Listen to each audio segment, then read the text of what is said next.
Hi guys, welcome back to the Pharma Daily. In today's episode, we are going to talk about what are syrups.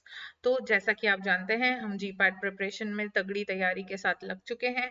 तो आज मैं आपके लिए लेकर आई हूँ मेरे पर्सनल जीपैट नोट्स। ये मेरी खुद की कॉपी है, मेरे हैंड रिटन नोट्स हैं जो मैं अपनी जीपैट प्रिपरेशन के टाइम पे यूज किया करती थी, और उन्हीं नोट्स को मैंने अपलोड कर दिया है यहाँ पर online on my website thefarmerdaily.com, ताकि आप सभी इसे पढ़ सकें और इन नोट्स को एक्सेस कर सकें। ठीक है, तो आज मैं आपको पढ़ाने वाली हूँ कि सिरप्स क्या होते हैं और इनकी कॉम्पोजिशन क्या होती है, और सिरप्स की सारी डिटेल जो आपको अपनी जीपैट प्रिपरेशन में भी काम आएगी। और साथ ही साथ अगर आप एक B pharm first year second year student हैं और आप अपना एग्जाम लिखने जा रहे हैं, सेमेस्टर एग्जाम्स में भी ये नोट्स आपकी काफी मदद करेंगे। ओके, तो आइए चलिए बात करते हैं सिरप्स के बारे में। तो सिरप्स आपने बहुत कॉमनली सुना होगा, बचपन से हम सभी सिरप्स पीते आए हैं, चाहे वो कफ सिरप हो, चाहे वो कोल्ड सिरप हो, चाहे वो कोई हर्बल टाइप का सिरप हो। ठीक है, तो सिरप्स बेसिकली होते क्या हैं? सबसे पहले ये एक liquid form of dosage form है, राइट, क्योंकि इनका जो स्टेट ऑफ मैटर है वो लिक्विड होता है।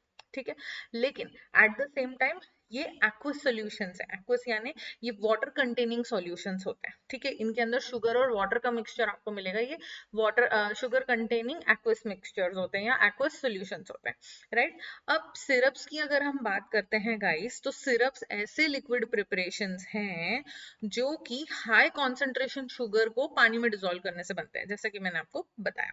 ठीक है, तो इन्हीं के अंदर हम हमारा एक्टिव फार्मास्यूटिकल इंग्रेडिएंट यानी कि जो ड्रग या फिर जो केमिकल मॉइटी, जो मेडिकल सब्सटेंस है हमारा, जो हम डिलीवर करना चाहते हैं पेशेंट की बॉडी में, उसे डिसॉल्व करके पेशेंट तक पैलेटेबली पहुंचा सकते हैं। ठीक है, तो अगर हम बात करें सिरप्स जो होते हैं, सबसे पहली प्रॉपर्टी जो होती है सिरप्स की वो है कि वो स्वीट होते हैं। ठीक है, स्वीट का मतलब है कि वो टेस्ट में स्वीट होते हैं, मीठे होते हैं। ठीक है, देन वो विस्कस प्रिपरेशंस होते हैं। ठीक है, इनकी जो विस्कोसिटी होती है वो बहुत हाई होती है। अगर हिंदी में समझे तो विस्कस का मतलब होता है कि ये प्रिपरेशन जो है, ये लिक्विड प्रिपरेशन जो है, ये गाढ़े होते हैं नेचर में। ठीक है, देन ये कॉन्सेंट्रेटेड एक्वस सॉल्यूशंस होते हैं। कॉन्सेंट्रेटेड एक्वस सॉल्यूशंस का मतलब ये होता है कि ये एक्वस सॉल्यूशन यानी ये पानी के बने हैं, लेकिन इनके अंदर जो डिसॉल्व्ड एक्टिव फार्मास्यूटिकल इंग्रेडिएंट और जो डिसॉल्व्ड शुगर है उसका कॉन्सेंट्रेशन बहुत ज्यादा हाई रहता है। ठीक है, तो सिरप्स जो है वो सुक्रोज के भी होते हैं और कुछ अदर शुगर्स के भी हो सकते हैं। ठीक है, आगे चलते हैं। अगर हम मोटे मोटे तौर पे बात करें तो दो टाइप के मेजर सिरप्स होते हैं जो हम फार्मेसी में पढ़ते हैं, जो हम फार्मास्यूटिक्स में कवर करते हैं। वो होते हैं मेडिकेटेड सिरप्स और फ्लेवर्ड सिरप्स। तो जब हम मेडिकेटेड सिरप्स की बात करते हैं गाइस, तो नाम से ही समझ में आ रहा है कि इसके अंदर medicinal substance, medicinal agents present होते हैं। अब ये मेडिकल सब्सटेंस, मेडिकल एजेंट्स क्या हैं? या तो हमारी ड्रग या फिर उसे हम एपीआई भी कहते हैं, एक्टिव फार्मास्यूटिकल इंग्रेडिएंट। ठीक है, तो जैसा मैंने यहाँ लिखा है हमारे नोट्स के अंदर, मेडिकेटेड सिरप्स कंटेन थेरेप्यूटिक और मेडिसिनल एजेंट्स। ठीक है, and they are formulated to deliver the active ingredients in the liquid form for medicinal purposes. ठीक है, तो ऐसे सिरप्स जिनके अंदर मेडिकल सब्सटेंसेस या फिर एपीआई डिसॉल्व रहता है, उन्हें हम क्या कहते हैं? मेडिकेटेड सिरप कहते हैं। ठीक है, they may contain various herbs, vitamins और pharmaceutical compounds and are used to treat specific conditions और symptoms, यानी ये कोई specific signs and symptoms या disease को क्योर करने के लिए यूज किए जाते हैं। ठीक है, दूसरा जो कैटेगरी मैंने आपको बताया जिन्हें हम फ्लेवर्ड सिरप भी बोलते हैं, तो फ्लेवर्ड सिरप्स के अंदर सबसे इंपॉर्टेंट बात जो समझने की है वो ये है गाइस कि ये सिंपल सिरप्स होते हैं। ठीक है, इनके अंदर सिर्फ आपको फ्लेवर्स या फ्लेवरिंग एजेंट मिलेंगे। ठीक है, ये दूसरे फॉर्मुलेशंस को बनाने में काम आते हैं। एक्चुअली ये फ्लेवर्ड सिरप्स जो होते हैं ये कुछ और फॉर्मुलेशन क्रिएट करने के काम आते हैं। ये खुद as a medicinal agent act नहीं करते, ये सिर्फ फ्लेवर्स या फ्लेवरिंग एजेंट्स को कैरी करते हैं। ठीक है, they contain no medicinal agents और एपीआईज। ठीक है, अब कॉमन फ्लेवर्स कौन कौन से होते हैं इनके अंदर? वेनिला है, कैरमल है, चॉकलेट है, स्ट्रॉबेरी, रास्पबेरी, मिंट, कॉफी। आपने देखा होगा कि बहुत सारे आजकल अलग अलग फ्लेवर्स के सिरप्स मार्केट में आते हैं ताकि जो पीडियाट्रिक पेशेंट्स हैं वो इजीली उनको एडमिनिस्टर करें। Right, these syrups are used to add taste and sweetness to beverages like coffee, tea, cocktails. तो ये आउटसाइड द फार्मास्यूटिकल इंडस्ट्री भी यूज किए जाते हैं। ओके, आगे चलते हैं। अब हमें समझना है गाइस कि सिरप्स की इंपॉर्टेंस क्या है? अगर हम फार्मेसी की बात करें, अगर हम लिक्विड डोजेज फॉर्म्स की बात करें, तो सिरप एक बहुत बड़ा प्रपोर्शन है और उसका रीजन क्या है, ठीक है, तो वो हमें समझना है। तो सबसे पहला रीजन गाइस है पेशेंट कंप्लायंस। सिरप्स की वजह से जो पेशेंट कंप्लायंस है वो बहुत ज्यादा इंक्रीज हो जाता है। वो क्यों इंक्रीज हो जाता है? क्योंकि जो हार्ड डोजेज फॉर्म, जो सॉलिड डोजेज फॉर्म्स के अंदर हमें प्रॉब्लम्स आती थी, जैसे कि एडमिनिस्ट्रेशन इश्यूज, या फिर टेस्ट मास्किंग में दिक्कत आती थी, फ्लेवर या कलर मास्किंग में दिक्कत आती थी, वो सारी प्रॉब्लम्स जो है सिरप्स में सॉल्व हो जाती। क्यों सॉल्व हो जाती? क्योंकि पहले तो ये एक लिक्विड डोजेज फॉर्म है, तो इजीली इसको कंज्यूम किया जा सकता है। देन दूसरी बात ये है कि इसका जो ऑर्डर है, इसका जो टेस्ट है, इसका जो फ्लेवर है, वो हम शुगर की वजह से मास्क कर देते हैं, तो ये काफी ज्यादा पेशेंट कंप्लायंस बढ़ा देता है। ठीक है, ये पेशेंट्स के लिए जिनको डिफिकल्टी इन swallowing का प्रॉब्लम था, जिनको हमने टैबलेट या कैप्सूल में डिस्कस किया था, टैबलेट कैप्सूल फॉर्मुलेशंस में हमने डिस्कस किया था, कई ऐसे पेशेंट्स होते हैं जिनको टैबलेट का साइज अगर बड़ा है या कैप्सूल का साइज अगर बड़ा है, तो उसको इनगल्फ करने में या swallow करने में बड़ी दिक्कत आती है, तो सिरप्स में ऐसी प्रॉब्लम्स भी सॉल्व हो जाती है। तो स्पेशली ये चिल्ड्रन और एल्डरली पेशेंट्स के लिए बहुत ज्यादा फायदेमंद माना जाता है।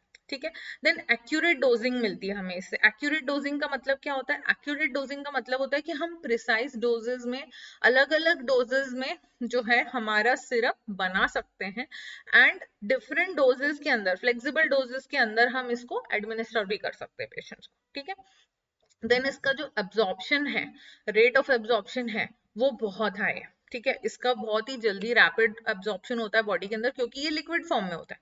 तो एक्टिव फार्मास्यूटिकल इंग्रेडिएंट जो है हमारी बॉडी में ऑलरेडी डिसॉल्व स्टेट में जाने वाला है, तो डेफिनेटली ये बॉडी के अंदर जाके बहुत जल्दी से डिसॉल्व होता है, एब्जॉर्ब होता है बॉडी में, और बहुत rapid onset of action show करता है।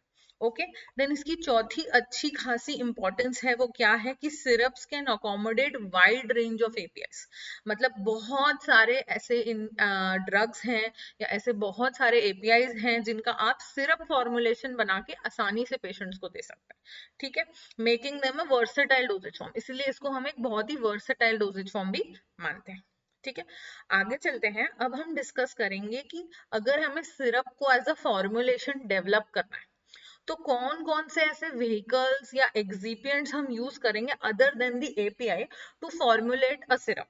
ठीक है, तो ये कुछ लिस्ट है of all the excipients and vehicles जो हम जनरली सिरप्स के अंदर यूज करते हैं। ठीक है, एक एक करके हम सारी डिस्कस करेंगे। पहला है गाइस प्यूरिफाइड वाटर। तो प्यूरिफाइड वाटर आप सभी जानते हैं, क्योंकि सिरप एक एक्वस सॉल्यूशन है। ठीक है, तो इसके अंदर एक्वस सॉल्यूशन के अंदर वाटर कौन सा वाला यूज किया जाता है? प्यूरिफाइड वाटर यूज किया जाता है। प्यूरिफाइड वाटर जो है actually it acts as the base of most syrup.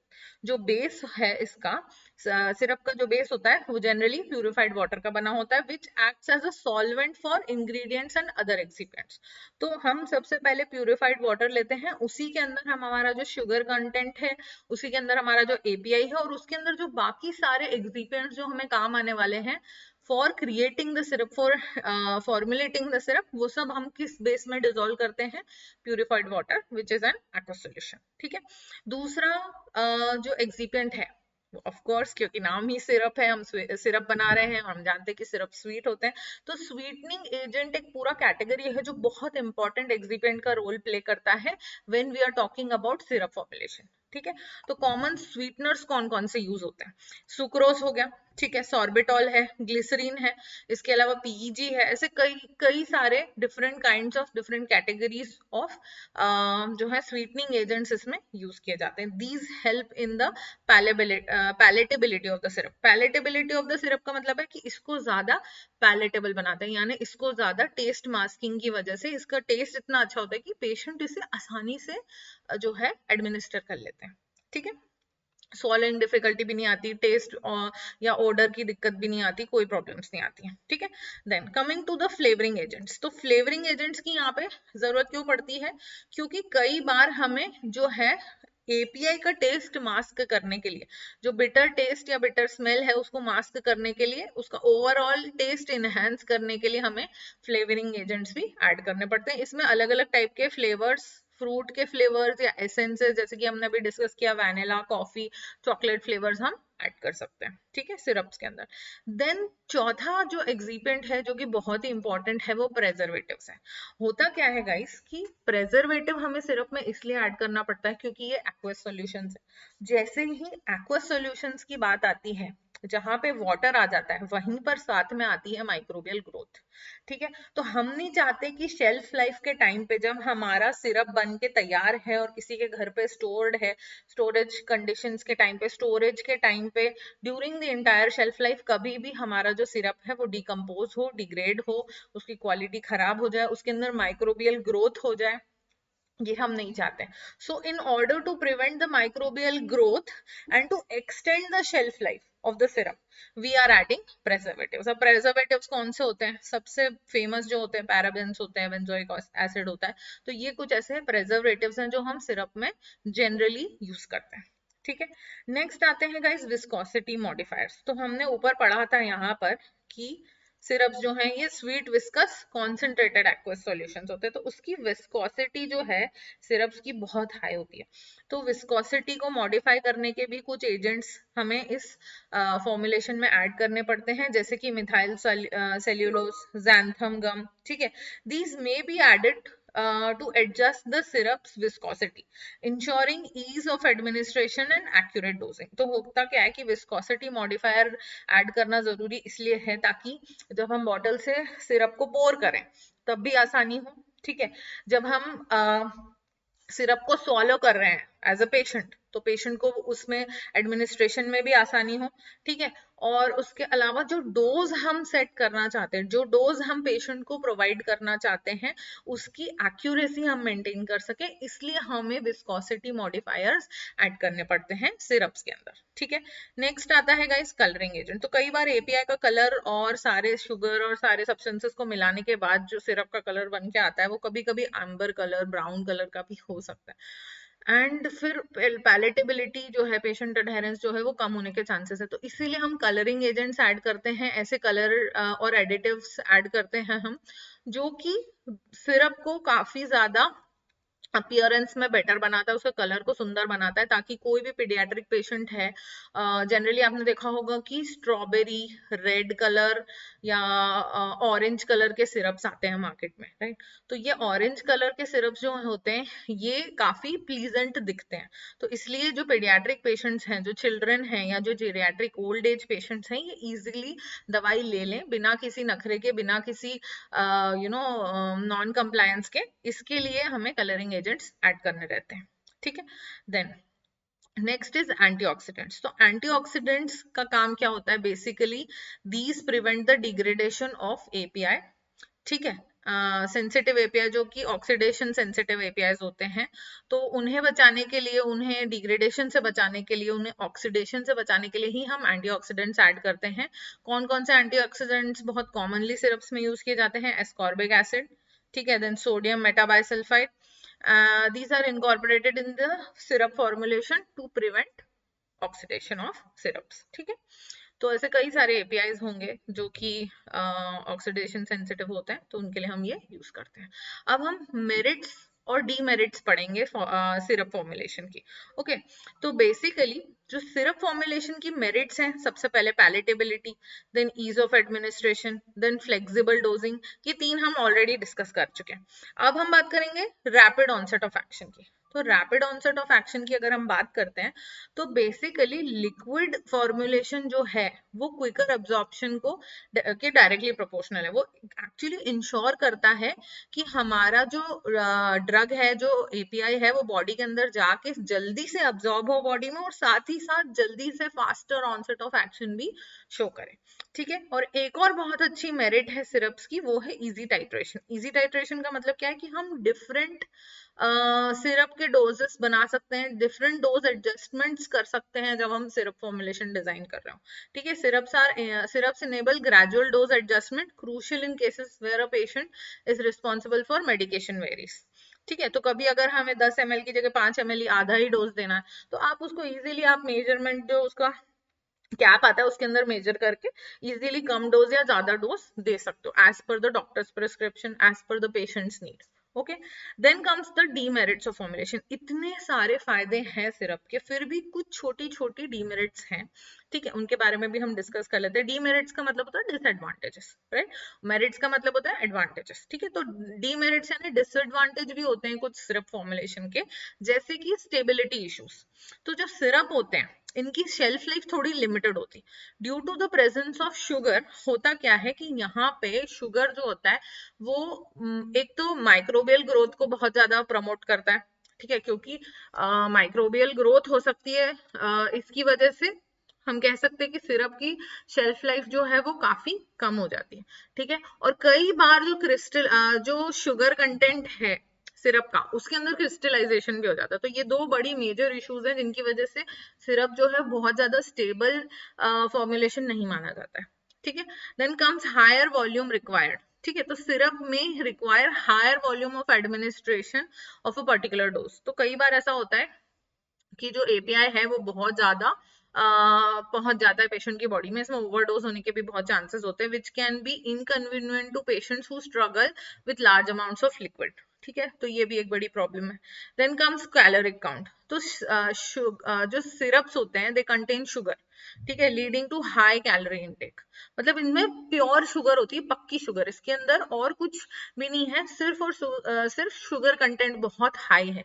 तो उसकी वजह से जो कैलोरी कंटेंट है वो बहुत ज्यादा बढ़ जाता है। एक दिन का जो पर्सन का शुगर इनटेक होना चाहिए वो काफी ज्यादा हाई लेवल टच कर जाता है, इसलिए कैलोरी कंटेंट बहुत ज्यादा मैटर करता है, और यहाँ पे डिसएडवांटेज की तरह पोज करता है सिरप्स के अंदर, which might be a concern for patients who are diabetic or who are having weight management issues। तो कोई ओबीस पेशेंट है जो ओबेसिटी की प्रॉब्लम से जूझ रहे हैं, या कुछ डायबिटिक पेशेंट्स हैं, तो उनके लिए सिरप फॉर्मुलेशन बड़ा ही खतरनाक साबित होता है और बहुत ही डिसएडवांटेजेस भी होता है। तो सिरप फॉर्मुलेशन के ढेर सारे एडवांटेजेस हैं, लेकिन कुछ ये छोटे छोटे डिसएडवांटेजेस भी हैं। ओके, सो आई थिंक आपको सिरप्स अच्छे से समझ में आ गए हैं। आपको कोई भी अगर डाउट है सिरप्स के बारे में तो आप मुझे इस वीडियो के नोट्स के नीचे या फिर कमेंट सेक्शन में मुझे आप बता सकते हो कि आपको क्या डाउट्स हैं, और नेक्स्ट कौन से टॉपिक्स हैं जो आप मुझसे पढ़ना चाहेंगे, वो भी प्लीज कमेंट सेक्शन में अपलोड करिए, ठीक है। And stay tuned to the pharma daily. हम नेक्स्ट एपिसोड में मिलेंगे। Okay, bye, thank you.